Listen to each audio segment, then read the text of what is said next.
So I was thinking about you and I, Evelyn, were kind of talking about being uncomfortable in situations that Mhm. reminds me to say out loud that, if you're in a situation that's making you uncomfortable, you can just leave. Yes. You don't Yeah. your friendship or relationship, if it's a good enough one, can survive you setting a boundary It's true. and just walking away. Mhm. If they can't survive that kind of boundary, it's not a great relationship. Yeah. But you And can't just leave. You can say, you yeah. know what? I'm not comfortable with this. I Mhm. don't like what's happening right now. I need to leave. Yeah. And really go with that. Don't talk yourself out of it. I mean, if you're feeling uncomfortable, Mhm. think about what's going on? Why do I feel uncomfortable? Instead of, oh, it's fine, it's fine, it's fine. Yeah. Because Or just sitting there shrinking into yourself like I tend to do. yeah, Yeah. like Trying to just make don't look at me, myself as don't notice small as me. possible, away from everyone. Maybe they Yeah. won't notice I'm here. Maybe I'm invisible. They're so Yeah. drunk they can't see me. Yeah. Hey there, Bear Club! At the Mama Bear Initiative, we explore how to protect ourselves so we can protect our cubs, the people who depend on us. Join us and get the confidence you need to stay safe, make good choices, and protect yourself and those you care about. Let's go!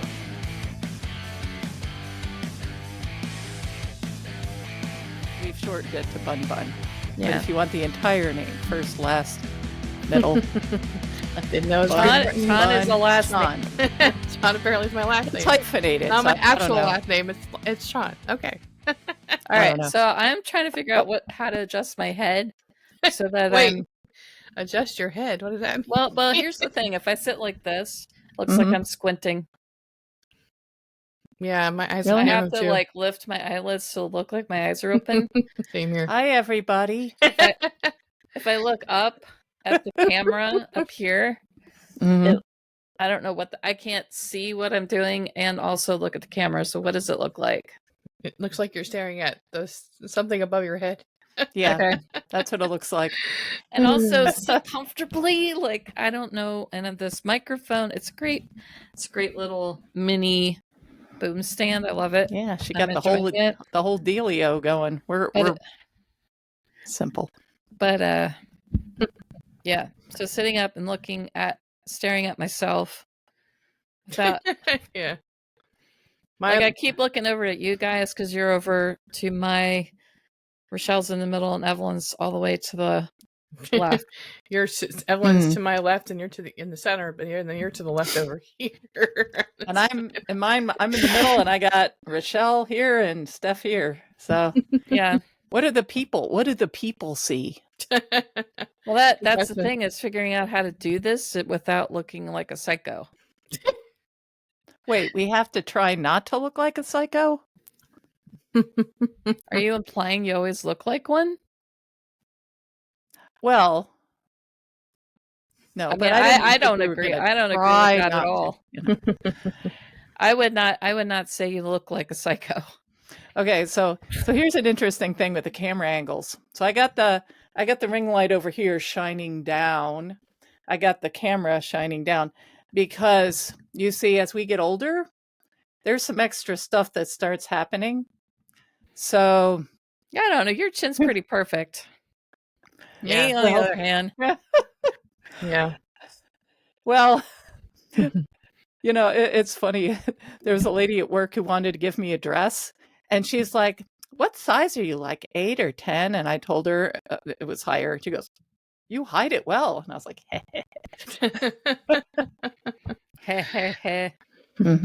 Yeah, I'm a long way from 8 or 10. Well, me too at this point. I mean, not that long, but I figure I'm probably not going back there. It's just we're not 25 anymore, that's for sure. No, we're not. We're more than double that. Yeah. We're more than double nickels, girls. Double nickels. Yeah. I mean, double quarters. Yeah, we're more than 10. I don't know what I'm saying. We're in our 50s. I can't math.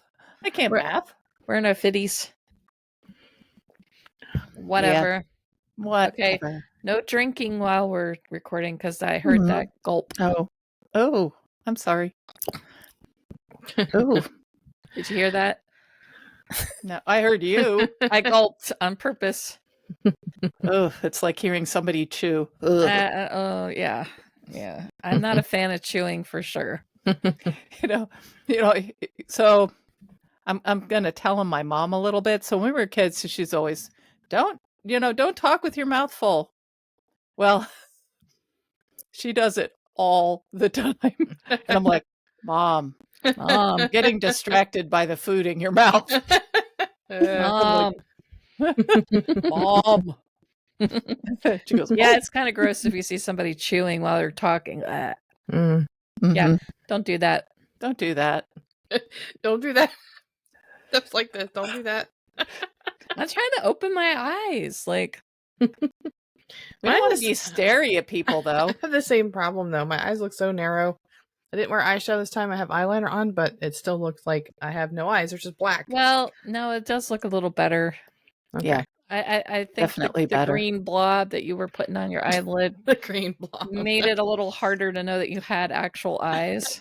well, it was like these little hats,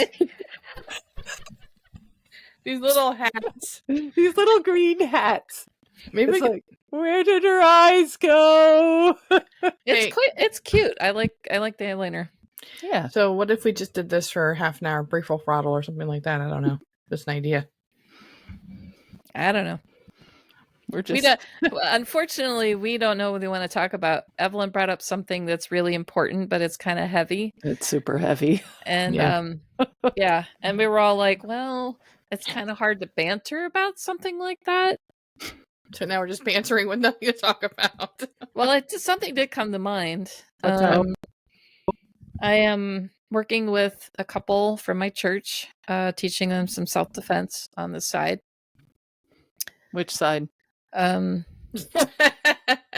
Side. I guess it would be the front side of my house. Oh, of the house. Okay, cool. Yeah. Anyway, and I was teaching them this one specific thing, and it has to do with keeping people at a distance from you with your using your voice commandingly. Is that a word? Commandingly. It is now. let's Let's made go it with up. It is now. Using command, like, okay, anyway, this is irrelevant. And I was relating to them partly why that came up. Because earlier, before I got home yesterday, I needed some gas. And I stopped at a gas station near my house. And I found myself with my keys in my pocket, by the way. Okay, so I took my keys out of my car. Yeah, I locked my doors. she locked the doors. And I put the keys in my pocket. She put the keys in her pocket. Then I was leaning against the car like this. Mm.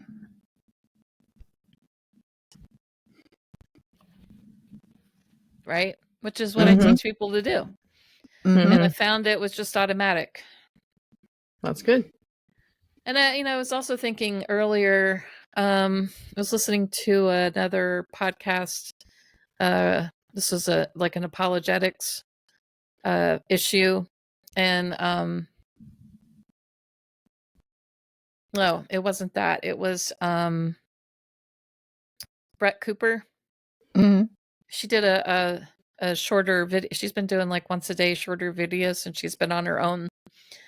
And she was talking about something that had come up on the news about a man who had left his 3 kids that were from ages 10 to 1 at the McDonald's Playland while he supposedly went to a job interview.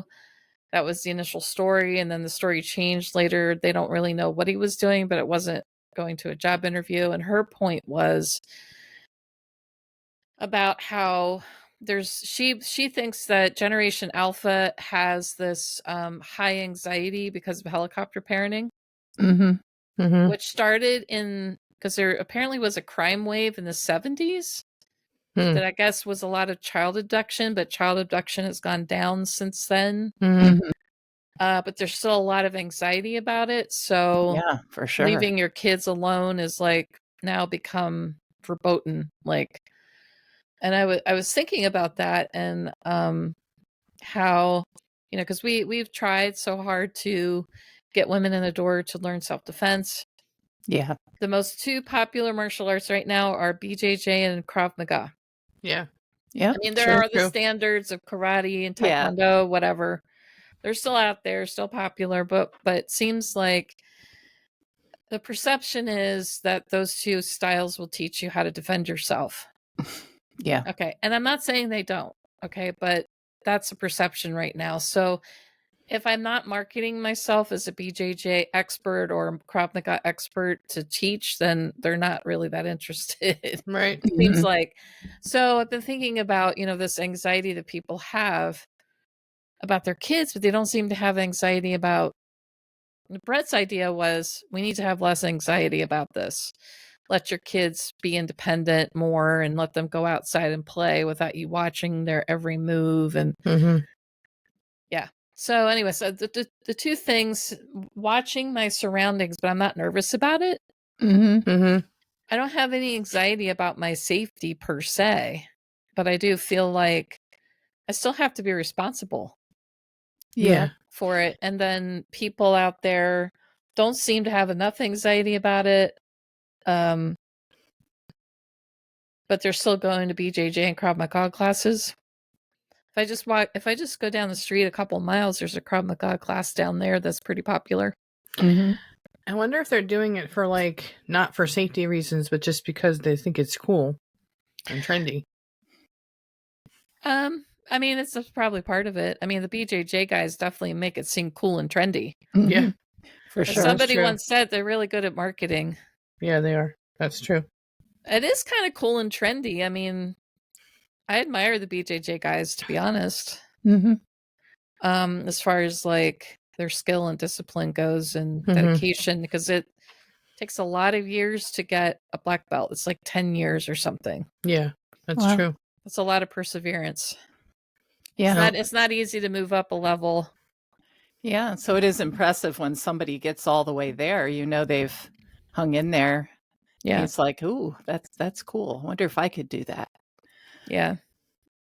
But anyway, so I was thinking about that. It's kind of we're trying not to talk directly about self-defense topics exactly. Yeah. But I don't know. That was something I thought about, and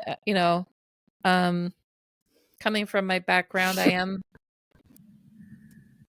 marginally concerned for safety for myself and other people.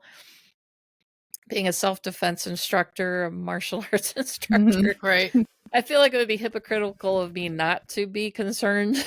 Yeah, I mean, yeah, it seems like there needs to be that definitely in there. Yeah, it's funny because I was just thinking before I became a martial arts and self-defense person, I never thought about safety and never still have a lot of anxiety, but had more anxiety. And now I do think about safety, but I'm not anxious about, like you were saying, it's not, I think it's a good balance of awareness, but not being freaked out all the time. Because there are people who take it too far the other way and are always freaked out that something's going to happen to them. And they can never relax because they're always feeling that maybe they had something happen to them when they were younger and they just don't know. And now they don't know how to handle it. Because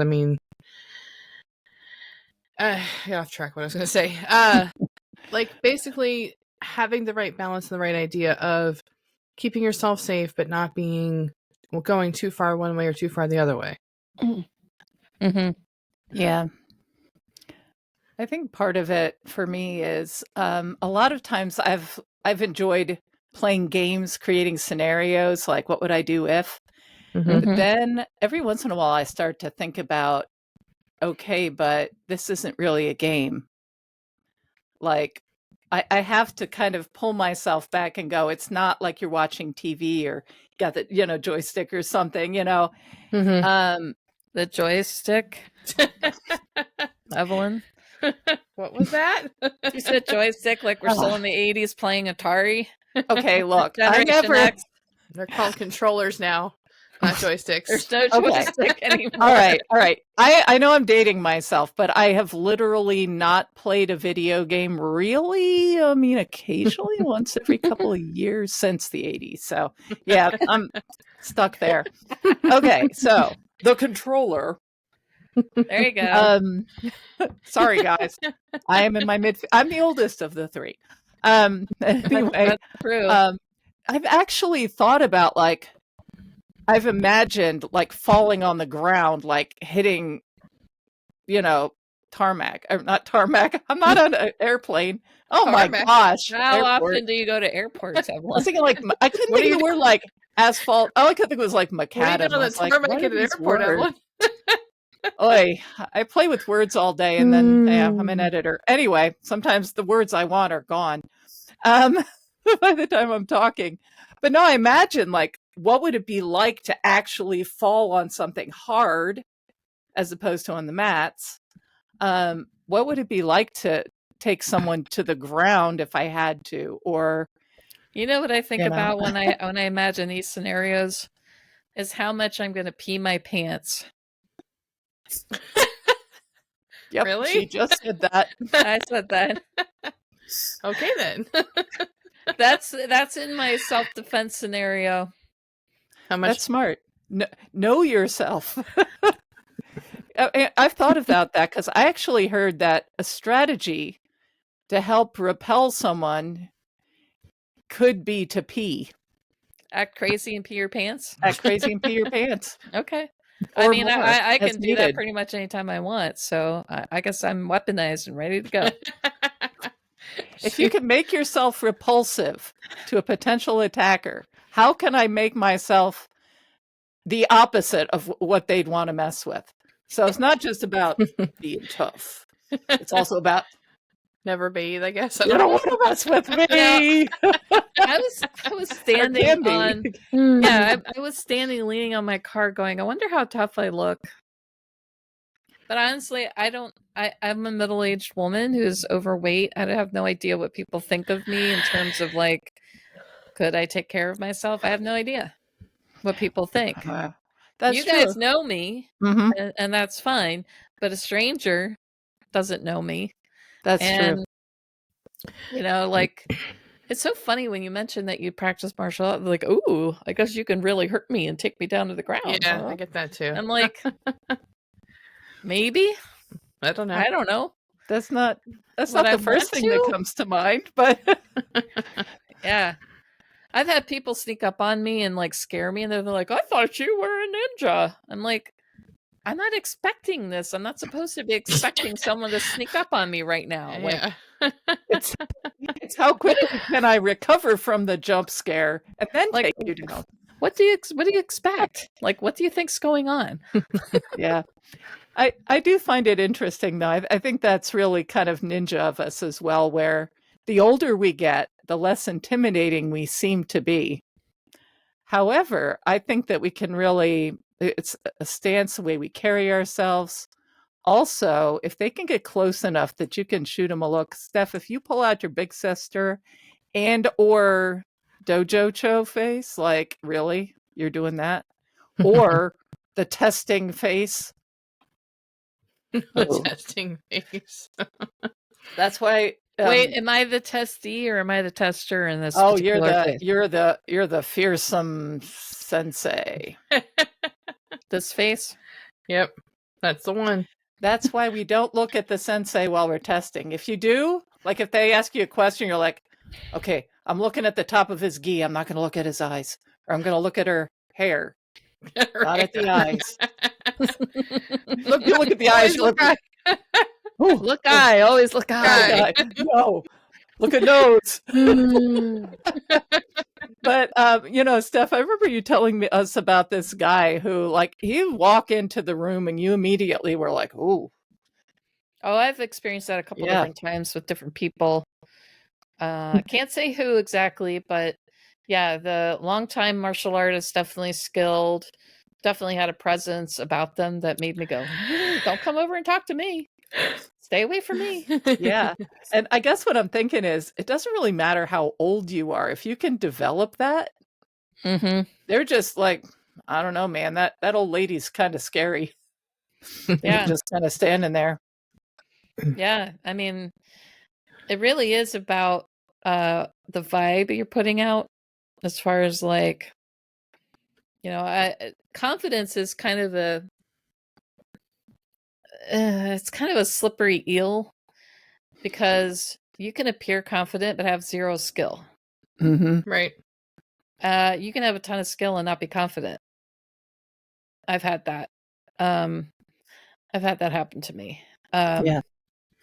So confidence is often like, we need the skill to back up the vibe. Mm-hmm. But also be humble about it. Like, Yeah. confidence isn't about bravado at all, in my opinion. It's about it's humility. It's like a humble. Mm-hmm. Christians call it meekness. Yeah. Which is power under control. Yeah. That's really what it comes down to. And I've met some females in my time that in their 20s who definitely had a aura about them, and I would talk to them and find out they got in there and wrestled with their brothers and their father. That's where they got their confidence. Yeah. Yeah. They learned how to handle themselves with all that male energy. Mm-hmm. And nobody was being mean or anything. It was just, that's what we do. We fight. Got in there and fought with my brother, You're not intimidated because it's like, well, I'm used to this, Mm-hmm. This is the way guys are. So Yeah. I noticed a change at work when before I would look down a lot, and still struggle with that. Making eye contact is still hard for me to do, but I do stand up straight and I do try to make eye contact, and people respond to that. They seems to be like this innate, almost like respecting you more because you're looking at them. I don't know. It feels different than it used to. Like, I used to act like I was afraid of people, and now I don't act that way anymore. So they seem to at least respect me more, like sort of in an unspoken way. So it does make a difference in terms of how you stand and how you address people and how you look at them, or if you make eye contact. I think we can exude confidence or meekness, I was thinking about something that somebody said. I think it was Jordan Peterson. That's his name. Jordan Peterson, yes. He talks about being dangerous and how that's important. So all of us are martial artists, so we are considered dangerous, and I think that's what brings us to confidence. Is like Mr. Miyagi said, you learn to fight so you don't have to fight, because you could if you had to, but you don't want to. That's the whole point, I think. Who said that? I need that on a t-shirt. Yeah, well, I think there's another element to that, though, which is that you don't have to fight everybody about everything. You can't just let some things go. Yeah. Mm-hmm. Yeah, that reminds me of this meme, since we're quoting silly things. There's this Viking with his helmet on, and it says, "Pick your battles." No, put some back. Still too many battles. It's more Yeah. So it's like, is it worth it? What would happen? I think being able to think through, kind of play through how would this go? And I think a lot of times we can do that because we have picked the battle. It hasn't gone well. And we can learn to know better instead of doing the same thing again. We go, that didn't go well. Or conversely, I really need to do something here. So, being able to choose wisely. Yeah. So, I feel like a lot of things could be. I hear about people getting into bar fights or whatever. I'm like, why? They're drunk. Why do they need to fight each other? Because they're drunk, I guess. I don't know. But so much could be avoided with a little bit of responsibility, Jail Yeah. time, bruises, broken whatever. Mm-hmm. Yeah. Or maybe I'm being really, judgy. I don't know. yeah. Well, I mean, realizing, first of all, we were saying about, know yourself. So the whole peeing thing. But also what happens if I drink alcohol? How does that affect me? Mhm.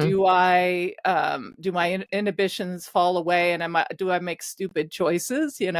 How much is too much, and what happens? So there are people who are angry drunks, and they're just they're normally not quite that way, or maybe it's under the surface, but it just brings it out. And now were it not for all this alcohol, they might not actually be acting on these impulses that come into their minds. So knowing what's my limit, what happens, Right. if I indulge. Yeah.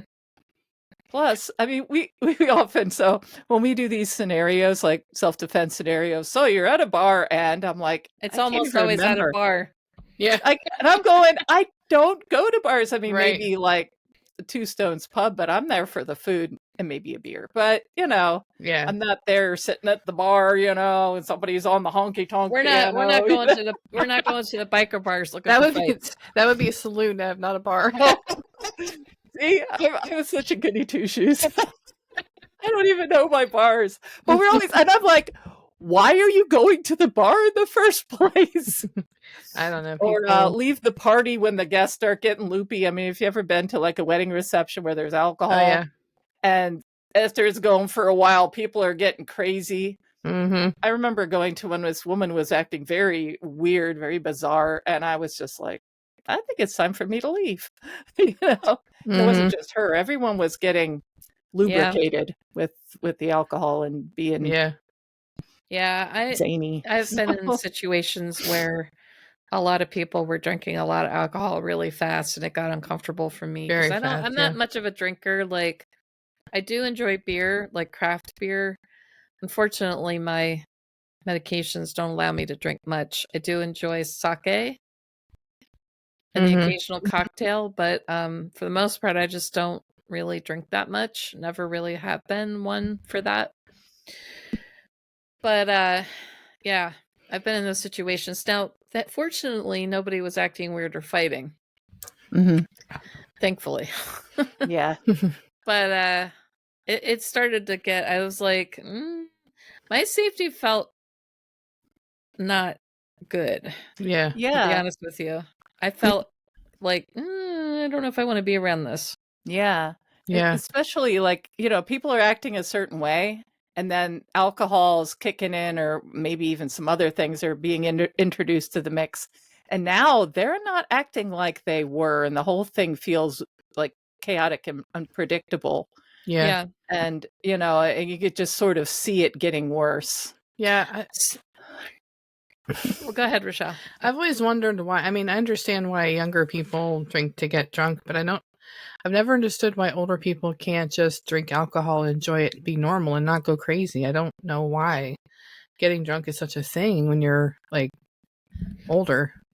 Stress relief is the best thing I can come up with. Yeah, that's probably true. I don't know that it's right, but that's Yeah. what I think. That's why people do that. I mean, there's a numbing, I can escape. Yeah. That's true. And sometimes it's because that's one of the only ways that they can escape, Yeah. because they're not choosing looking for healthier ways. Mm-hmm. It's definitely a faster option. Yeah. Not a great one, but a faster one. Yeah. So I was thinking about, you and I, Evelyn, were kind of talking about being uncomfortable in situations. That reminds me to say out loud that, if you're in a situation that's making you uncomfortable, you can just leave. Yes.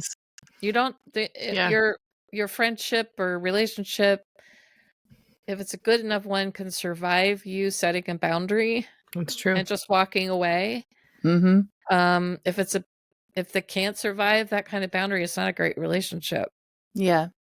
But you can't just leave. You can say, you know what? I'm not comfortable with this. I don't like what's happening right now. I need to leave. Yeah. And really go with that. Don't talk yourself out of it. I mean, if you're feeling uncomfortable, Mm-hmm. think about what's going on? Why do I feel uncomfortable? Instead of, oh, it's fine, it's fine, it's fine. Yeah. Because, or just sitting there shrinking into yourself like I tend to do. yeah, like, trying to make myself as small as possible, away from everyone. Maybe they won't notice I'm here. Maybe I'm invisible.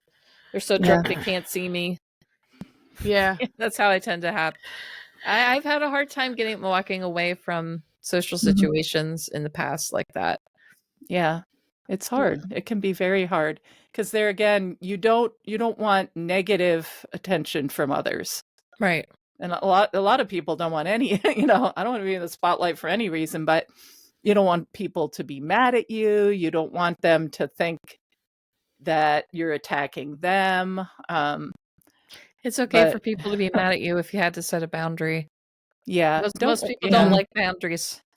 Yeah. They just don't. Yeah. That's true. Well, yeah, they don't. And for me, I spent most of my life not even making them. So, learning how and giving myself permission, like you were saying, hey, I feel uncomfortable. And I've done that. And it's so freeing. Like, wait, I can leave. I don't have to stay here. Yeah, you're an adult. Car keys. Bye, everybody, and get out. Yeah. And even if I didn't, there are options, Yeah. Yeah. And even thinking ahead, again, we were talking about that. If, like I was saying about the wedding reception, much more likely to be at a wedding reception than a bar. If I know, maybe I didn't know ahead of time, but I know, once I'm at the reception, I see there's the bar or whatever. I start to formulate a plan. Yeah. And if this, then this. So if this happens, I'm leaving. Or if I feel uncomfortable at all, or if I just sense the level's too high or whatever. That way, when it does happen, if it does happen, then I'm already like, okay, activate the plan. Grab my purse, say goodbye, and out the door, Yeah. And there again, it is so freeing. It's so empowering. I don't have to go with the flow. If the flow is going somewhere, I shouldn't be going. I can pull myself out and I've been to a few parties, not recently, but I've been to parties where I knew people were going to get drunk, and I'm like already formulating my exit plan. Like, okay, time to go. Yeah. Because they started acting crazy. I'm like, I'm getting out of here. And I stopped going to them because this wasn't worth all of that drama. And having even come up with an exit plan to begin with, I would just rather not go in the first place. Yeah.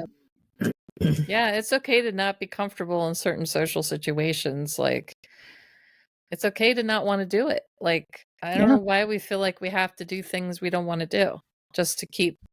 I don't know. I think the world could use more work on setting boundaries and social settings, and just being okay with not being around things that make you uncomfortable. Yeah. I don't know. One of my favorite personal boundaries that I set almost every Saturday night, right at 9 a.m. AM or PM? PM. 9 p.m. Yes. Is if Evelyn happens to be hanging out with me, because sometimes go to her house, so I'll do this to myself. But if she's at my house, I tell her in the way of the critical drinker to go away now. It's a joke between us, but honestly, at 9 p.m., I'm like, I'm done. And I'm you tired. Know what? Go away. In fact, it's funny because this past Saturday, Steph had a day, man. It was nonstop. Really, a weekend. A whole weekend. Oh, yeah. So it wasn't Saturday. It was last night, the end of the weekend. She had gotten through it all. I came over to hang out for a little while. It was about 10 to 9. She's like, I'm done. Go away now. I've had enough. I've had enough. Yeah. And I already knew, here's the fun thing too. I already knew because she had warned me. She's like, I'm going to be pretty tired. And, so I was actually pleased I had as much time with Steph as I did. She was pretty wiped out. After I was done at 4, I don't know who was that. Somebody was asking me questions about something, and I'm like, Maybe Steven. I don't know. Why are you asking me? I'm totally brain dead at this point because it was a very busy weekend. I'm not complaining about the busyness. It just, I had reached my saturation point by 4 p.m. Thankfully, Evelyn and I concocted a very relaxing plan to watch a very intense movie and eat food. Yes. That was a very nice way to end the weekend. Which is wonderful as far as I'm concerned. Yeah. But then at 9 p.m., I turn into a pumpkin at 9:01, so I make sure she's out the door. Don't want to see that transformation. No. Sometimes it's funny because I'll see it's like 8:45. I'm like, oh, it's almost time for go away now. Yeah, I'm making my exit plans, because Steph turning into a pumpkin, you don't want to see that more than once.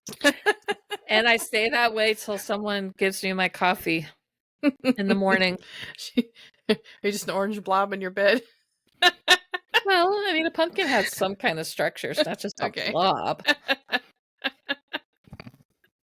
It's a metaphor. All right. Okay. What's a metaphor? Oh, Meta was my grandma's name. Oh boy. So she was for making sure you came into this world. Yeah, indirectly. My mom's mom. She was also for sitting on her lap, and I would play with her chin because she had this little mole, and then I'd play with her hair. Oh, now I miss my Meta, Grandma Meta. So that's what Meta's for. Well, I miss her too, and I never met her. So yeah, never met a Meta. Oh, she was a sweetie. Anyway, that went in an interesting direction. We're so good at bantering and meandering around in conversations. Well, so she's in heaven. She's with the Lord. So we don't want to see her anytime soon. So we're gonna, take care of ourselves, we're protect ourselves. I'm trying to bring it back around. Yes. Good job, Evelyn. All right. Well, that's been 35 minutes, I guess. 36 minutes. Yeah, it is 8:17. Look at me squinting at the screen when I have a pair of glasses right here. Oh, look. Oh, look. All right. Nice. Well, I've had enough, so go away now. All right. Going away now. I'm Stephanie Dunham. I'm Evelyn Mason. I'm Rochelle Knapp. Have a good night. Have a good night or good night, day everybody. or morning or time on the potty, whatever. Oh, wow. Okay. Bye. Bye. Bye. We hope you enjoyed today's episode. Thanks so much for joining us as we discussed such an important topic. We hope you got some food for thought and encouragement to keep going and keep growing. See you later, Bear Club.